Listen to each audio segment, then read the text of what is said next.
Good morning, friends. Imagine this. You're sitting with your morning coffee, flipping through old photo albums, and suddenly the full, unfiltered love story of Lucille Ball and Desi Arnaz is coming to life on your TV in a way we've never seen before. Not just the comedy, not just one dramatic week like that recent movie.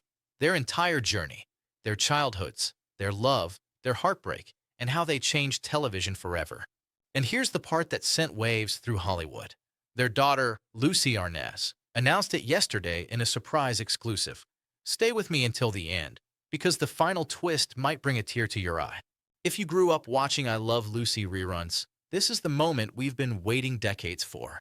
We all know Lucille Ball as the queen of comedy, the fiery redhead stomping grapes, stuffing chocolates in her mouth, or trying her hardest to sneak into Ricky's nightclub. And Desi Arnaz, the handsome Cuban band leader whose Babalu charm made America fall in love. But their real story is deeper than any episode of I Love Lucy.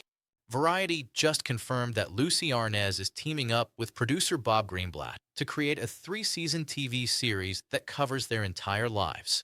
This isn't a quick movie or a documentary. It's a full, sweeping biography. From the struggles they faced as young kids, to their whirlwind romance, to the way they transformed television, and yes, the painful moments that eventually ended their marriage. Lucy said something powerful. She said, "The story is not all haha. There's a lot of sadness, addiction, cheating, and fights for no reason." She's not running from the truth. She's finally telling it. They've brought in the Oscar-nominated writer Richard LaGravenese, known for The Fisher King and Behind the Candelabra. He's using their autobiographies and private family material. This is the authentic version, told by the people who lived it. Why now? Next year marks the 75th anniversary of I Love Lucy's debut. 75 years. And with Lucy releasing new books full of her parents' old love letters, the timing feels perfect. To really understand why this series matters, we need to go back to the beginning. Desi Arnaz was born into a wealthy family in Cuba, but everything was taken during the revolution.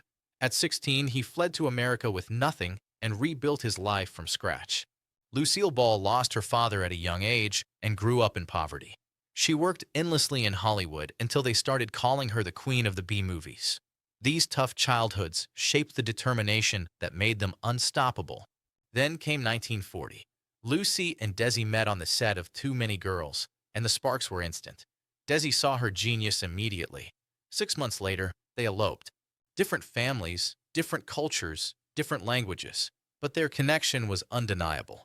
When CBS approached Lucy about doing a TV show, she insisted Desi be her co-star. Executives told her America wouldn't accept a Cuban leading man with an accent. She refused to back down. She took Desi on the road for a live comedy tour that sold out everywhere. They proved every critic wrong. Once I Love Lucy began, Desi revolutionized television. He created the free camera setup still used today. He insisted on filming in front of a live audience for real laughter. He negotiated ownership of the show, which created the concept of reruns and turned Lucy and Desi into TV's first millionaires. Then came Desilu Studios, the empire they built, the same studio that would later produce Star Trek and Mission Impossible. They weren't just actors, they were pioneers. But behind the magic, there were cracks, the long hours, the pressure, Desi's struggle with addiction and infidelity, Lucy's perfectionism. Their love was strong, but the weight became too heavy. They divorced in 1960, yet something beautiful remained. They stayed friends. They never stopped caring for each other. They never stopped loving in their own quiet way. Remember when little Ricky was born on the show? That moment aired the same night Lucy gave birth to Desi Jr. in real life. 44 million people watched that episode, more than the number who watched Eisenhower's inauguration. That's how much America loved them. Lucie Arnaz has been devoted to protecting her parents' legacy. She helped with being the Ricardos, but she always said it was only a single chapter. This new series tells everything. The passion, the triumphs, the battles, the breakthroughs that changed television history. Now comes the question everyone is already buzzing about. Who will play Lucy and Desi? Who can capture Lucy's spark, her timing, her fire? Who can bring Desi's charisma and tenderness to the screen? Tell me in the comments. What's your favorite I Love Lucy moment? The candy factory? The grape stomping? The famous vitamin to vitamin scene? Let's create a wall of memories together. And here's the emotional twist I promised. It's the one Lucie Arnaz always mentions with tears in her eyes.